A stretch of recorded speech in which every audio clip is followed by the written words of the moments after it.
Bismillahirrahmanirrahim. Assalamu alaikum, my dear students. Hope you are doing well. This is Dr. Muhammad Shafiq, lecturer of philosophy at Department of Islamic and Pakistan Studies, CUST. The course I am teaching you during this semester is called Introduction to Philosophy, and the course code is PHI 102. Today's lecture is about the types of idealism, and this is again in the sequence of our previous two lectures about idealism, in which we tried to discuss what idealism is, and in another lecture we tried to look into the history of idealism. Today we are going to look into the different types of idealism and what is their position in metaphysics as a branch of philosophy.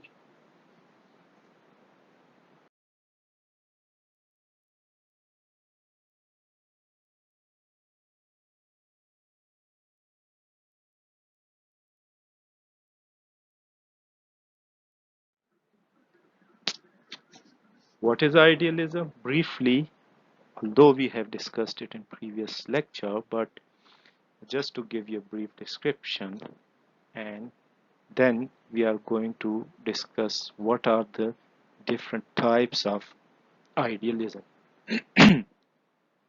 So first, let's look into what does idealism mean. Idealism in philosophy is any view that stresses the central role of ideal or the spiritual in the interpretation of experience. It may hold that the world of reality exists essentially as spirit or consciousness, or in words of Hegel, an absolute spirit. That abstractions and laws are more fundamental in reality than sensory things, or at least that whatever exists is known in dimensions that are chiefly mental in character through and as ideas.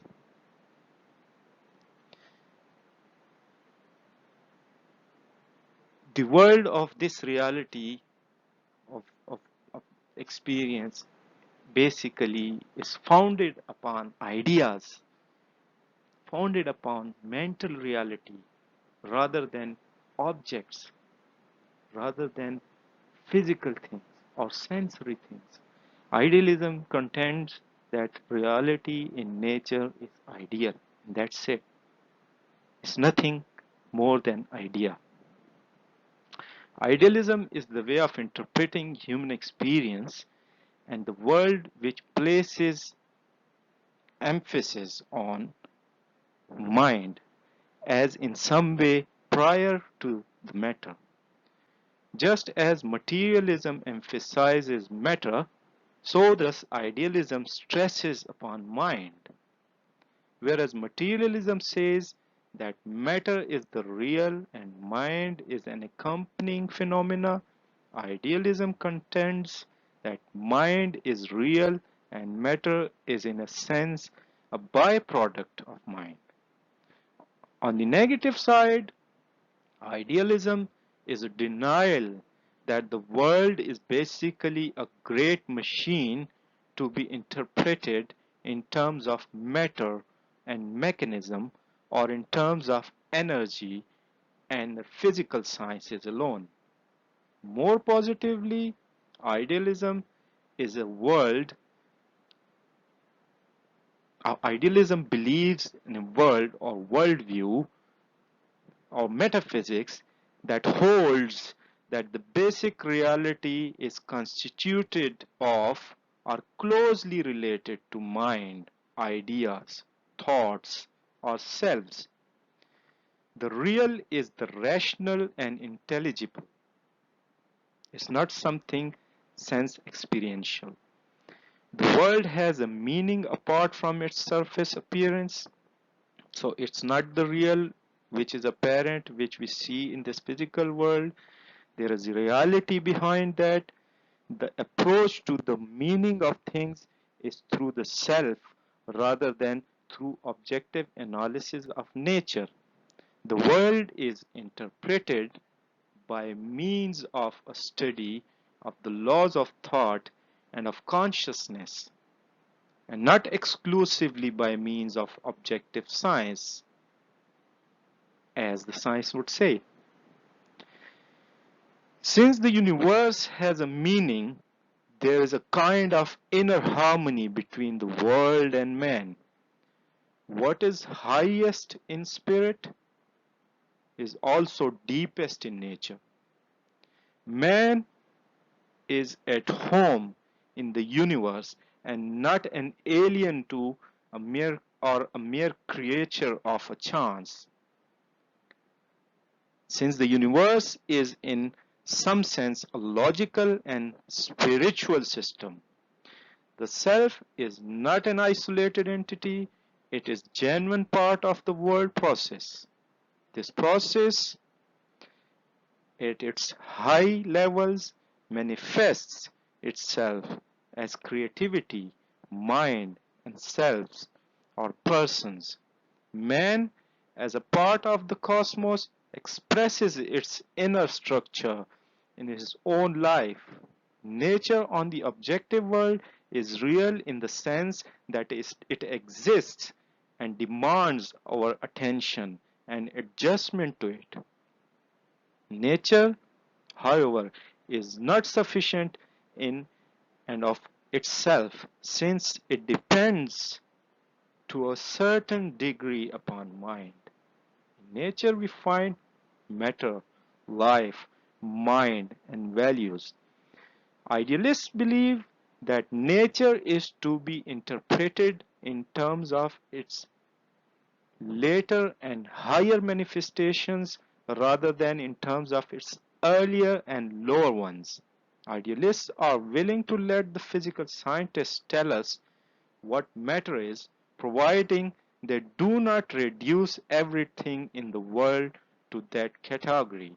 So, for idealists, the reality cannot be reduced to simply matter. They are willing to let the biological sciences describe life and its processes, providing they do not reduce all other levels to the biological or physiological. Idealists stress that organic unity of the world process, whole and parts cannot be separated except by a dangerous abstraction. There is an inner unity, an unfolding series of levels from matter to vegetable forms, through animals to man, mind, and spirit. Thus, a central principle of idealism is that of an organic whole. So, the idealists see the whole world as an organic whole, and they do not see it in segregation or in parts. So this is basically what idealism is in a nutshell. Now uh, let's move on to today's lecture. Uh, what is the outline of today's lecture? It is what is idealism, as we have already discussed, and now we are going to discuss what are the different types of idealism. What is subjective idealism? What is transcendental idealism? What is absolute idealism? And what is objective idealism? And at the end, we are also going to touch upon some other uh, types of idealism, but they are not as important as these four major types of idealism. So now we are going to start to look into what are the different types of idealism. So idealism as a school of thought in philosophy is divided into various types depending upon explanation of reality and its existence it presents. In principle, idealists, all of idealists, they agree that reality is ideal in nature or is dependent upon idea. But on the other hand, they also differ in between themselves that depending upon the explanation of reality and its existence it presents, although it is ideal in nature, but how it has been related to human beings, uh, that's where they differ. So, although the main principle of idealism remains the same as reality being ideal or abstract in nature, philosophers differ in explaining this principle in different types. Although there are several types of idealism, but there are four major types of idealism discussed in this lecture as mentioned in the previous slide. So we are going to look into these four types of uh, idealism, and in this first one comes the subjective idealism.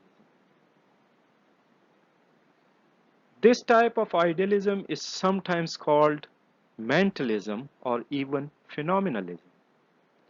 It is the it is the least significant and it is the least significant and prevalent type and the one most frequently attacked by the opponents of idealism. Minds or spirits and their perceptions or ideas are all that exist. The objects of experience are not material things, they are merely perceptions. Things such as buildings, trees, etc. exist, but they have no independent existence of what we call the real world. They have no independent existence apart from our mind perceives. How our mind perceives them, that is how they exist. The subjective idealist does not deny that the existence of what we call the real world. The question at issue is not its existence, but how it is to be interpreted. It is not independently real apart from a knower. No one can get outside or beyond his own experience. This type of idealism is probably best represented by George Berkeley, as we discussed in our previous lecture. He was an Irish philosopher. Berkeley accepted the psychology of John Locke, and John Locke said that our knowledge deals only with ideas. Locke accepted the existence of spiritual substance, ideas, and material substance. He distinguished between the primary qualities of matter, such as form, extension, solidity, figure, motion, numbers, and so on, and secondary qualities, such as colors, sounds, tastes, odors, and the like. The secondary qualities are not in the material substance, they are in the mind, or they are the way in which primary qualities affect the mind or knower. The secondary qualities vary from person to person. Berkeley went further than Locke and said that the primary qualities have no existence apart from our minds. So figure, motion, number, extension, they don't have any existence without our mind. Berkeley insists that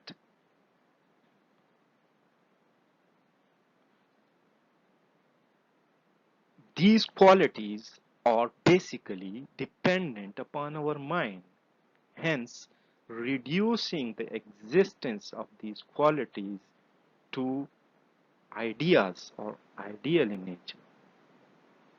An idea, according to Berkeley, is an object known. Objects exist only as they are perceived. So his famous quotation is, to be is to be perceived. Subjective idealism is also called solipsism or subjectivism or dogmatic idealism or maybe immaterialism and so on.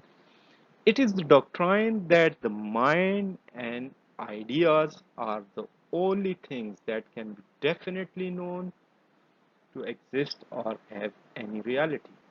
And the knowledge of anything outside the mind is unjustified. Thus, objects exist by virtue of our perception of them as ideas residing in our awareness and is the consciousness of divine being or God.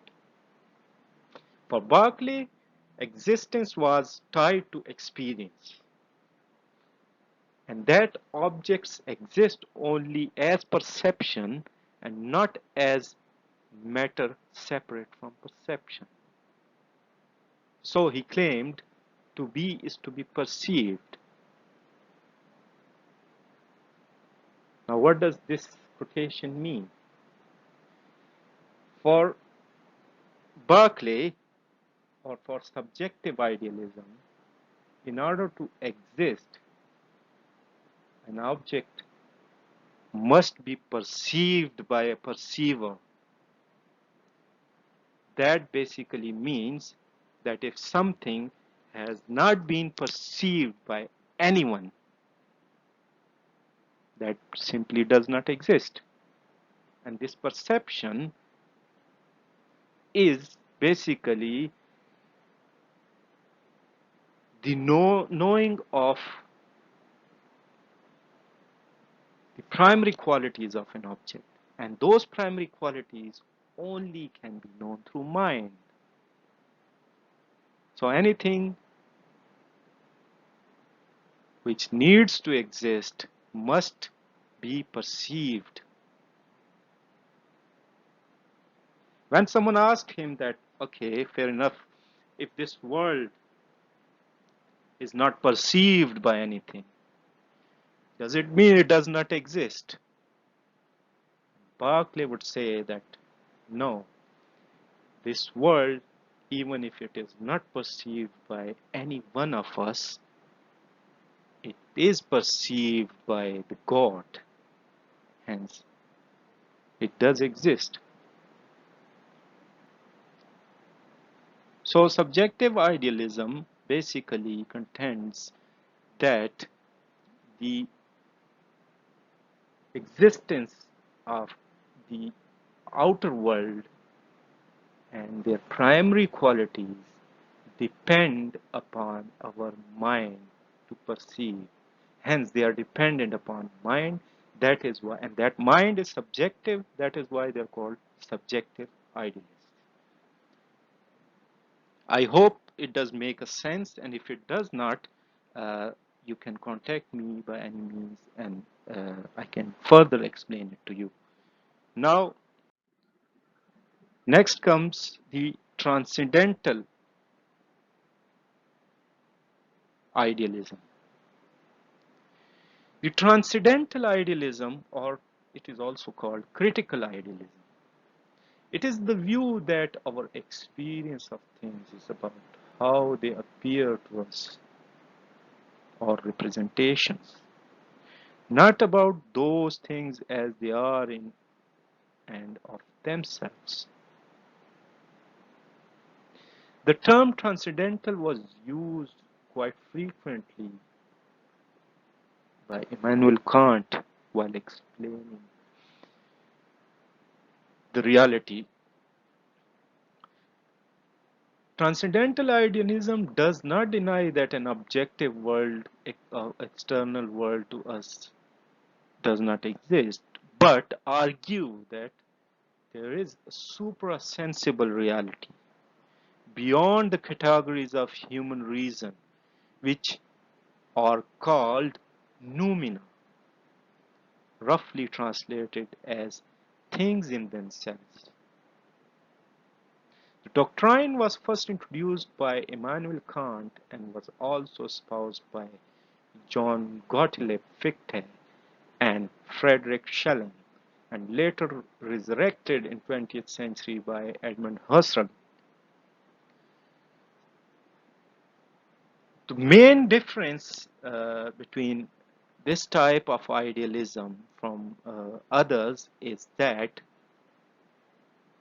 they contend that although reality is ideal in nature and the external world does exist, but the primary qualities which we come to know through our mind, they also do exist, but there is some part of reality which is transcendental, which is noumena, and that has been translated as things in itself, things in themselves. They cannot be known.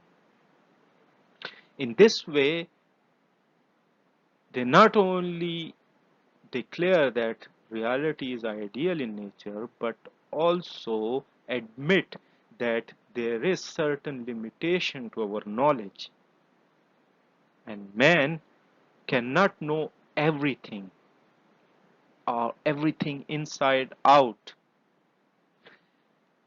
The term transcendental means something above, something beyond our mind. That is why they use this term transcendental idealism, because they come up with this idea of noumena, things in themselves which are not possible to be known. And that is how Immanuel Kant championed epistemological world by saying that there are certain parts of reality which our mind cannot be is not capable to know. And his philosophy, uh, when he discusses it, he calls it antinomies. He says that, for example, while trying to prove the existence of God, when we use the causal argument that there is a cause behind every effect, and so on and so forth. So this world, for example, is the effect and the cause is God. He goes on and says, if we apply this argument wholeheartedly, that would see that, okay, this world is the effect of a cause, which is God. So what is the cause of God then? Because this law of causation says every effect has a cause. So there must be a cause behind that, behind God. But we are unable to know that. Hence, there is a part of reality for transcendental idealists which cannot be known, and that they call is noumena. And that is why their idealism is called transcendental idealism, because there is something which transcends our minds, which we cannot know, and that is what they call transcendental idealism. It is, although it is a bit complicated, but I hope it does make a sense. And if it does not, then please let me know and I will further explain.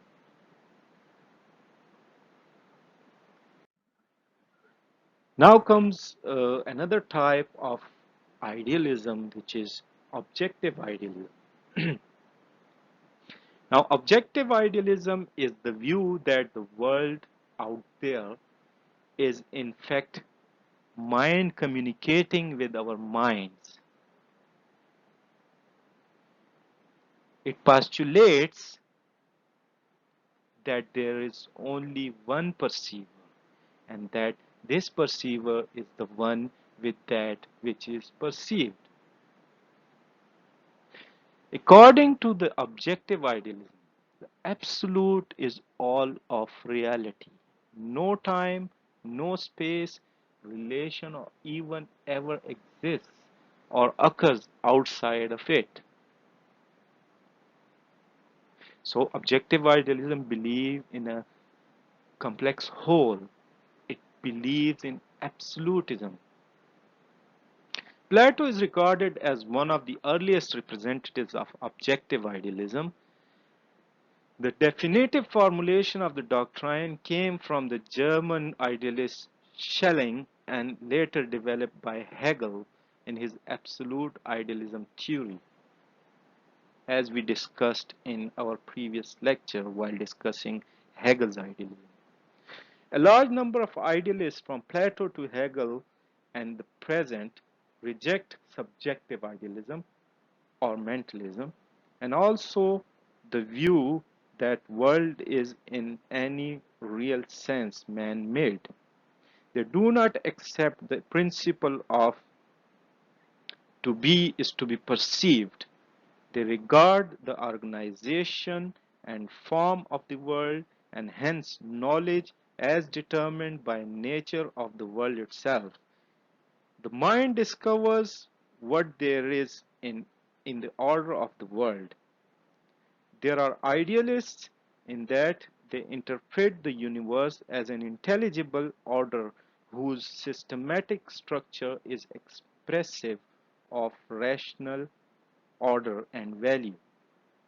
When they say that ultimate nature of universe is mind, they mean that the universe is expressive essentially of the mental or spiritual in character, and that it is an organic whole. It's not segregated, it's an organic whole, it's a system. Although the term idealism has been used only in recent times to designate the school of philosophic thought, that beginnings of idealistic speculation in Western civilization are often attributed to Plato, as earlier discussed.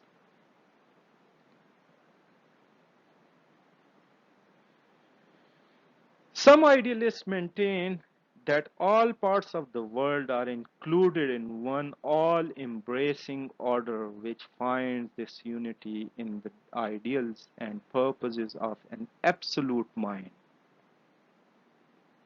Hegel, a very famous German idealist, represents one of the best known systems of absolute or monistic idealism. His system is sometimes called evolutionary, logical idealism. Thought is the essence of the universe, and nature is the whole of mind, objectified. The universe is an unfolding process of thought. Nature is the absolute reason expressing itself in outward form. Consequently, the laws of thought are also the laws of reality. Now, what are the laws of thought? We are going to discuss later on when we are discussing logic. There are laws of thought in logic. History is the way the absolute appears in nature and human experience. So in this term, he also explained the process of history. Since the world is one and since it is purposive and intelligent, it must be of nature of thought. The world expresses itself in our thinking. Our thinking does not determine the nature of the world. When we think of the total world order as embracing the inorganic, the organic, and spiritual levels of existence in one all-inclusive order, we speak of the absolute or the absolute spirit, and that absolute spirit for Hegel is God. So God, the absolute spirit or the absolute idea, basically is the integrated whole. It connects the parts of the reality. Instead of the fixed or static reality and separate and complete self of traditional philosophy, Hegel sets forth a dynamic conception of self, that is so interrelated with its environment that a clear-cut distinction cannot be drawn between the two. The self is in and is experiencing reality at all times. Thus, we have the conception of concrete universe. The universal is present in all the experiences of dynamic process. In such a philosophy, distinctions and differences belong to the phenomenal world and are relative. They do not affect the unity of one purposive intelligence. Since the time of Hegel, there have been many systems of objective idealism. But the foundation or the basis were provided by Hegel, who considers the absolute idea, that is God. And we, while living in this world, we experience it all the time. But because we are connected, we are experiencing reality all the time. But as we have different experiences, that's why sometimes or most of the time we are detached from that absolute idea. This is what he calls objective idealism, or this is what is called objective idealism or absolute idealism. So I hope this makes sense, and now we are going to move to the next kind of school of idealism, that is called absolute idealism. Absolute idealism, formulated by Hegel, says that in order for human reason to be able to know the world at all, there must be an identity of thought and being. Otherwise, we would never have any means of access to the world, and we would have no certainty about any of our knowledge. He argues that the exercise of reason enables the reasoner to achieve a kind of reality, namely self-determination or reality as oneself, that mere physical objects like rocks can never achieve.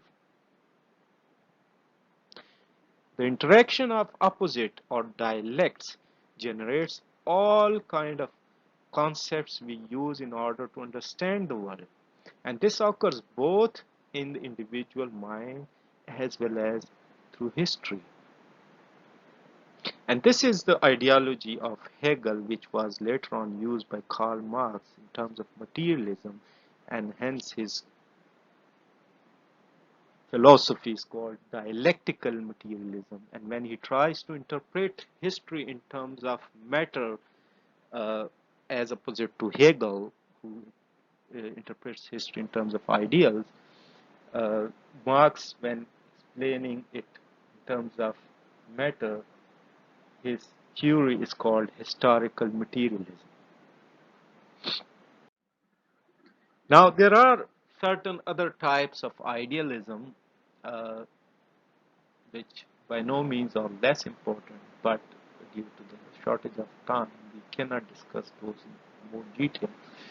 So I'll just give a brief idea to you that what are the different types of idealism apart from these four major. And the first one is called epistemological idealism, that asserts that minds are aware or perceive only their own ideas, representations, or mental images, and not external objects, and therefore we cannot directly know things in themselves or things as they really are. And this is epistemological idealism, and somehow it is related to transcendental idealism. If you just recap what we discussed in transcendental idealism, things in themselves, noumena, we cannot know those. The other type of idealism is actual idealism. It is a form of idealism developed by a philosopher who was Italian. His name was Giuliani Gentile. His system saw thought as all-embracing and claimed that no one could actually leave the sphere of thinking or exceed their own thought. And somehow that's true. If you reflect closely, would you be able to get rid of your thoughts? I don't think so. We cannot, even by trying our best, we cannot leave the sphere of thinking. That is why they think, that is why they claim that reality is ideal in nature, because we cannot, even if how hard we try, we cannot get out of our thinking. Next comes the practical idealism. The practical idealism is a political philosophy which holds it to be an ethical imperative to implement ideals of virtue or good. It is therefore translated and it is therefore unrelated to idealism in other sense, but somehow it also talks about moral ideals or political ideals. And when we talk about ideals, obviously they are related to idea, and idea is related to mind. So reality, in order to know and to implement its principles, we need mind because they are mental in character, they are ideal in nature. Hence, it is called practical idealism, because when we try to put those ideas into practice, political ideals into practice, it becomes practical idealism. Again, these are the two main books which I would recommend again to have a look.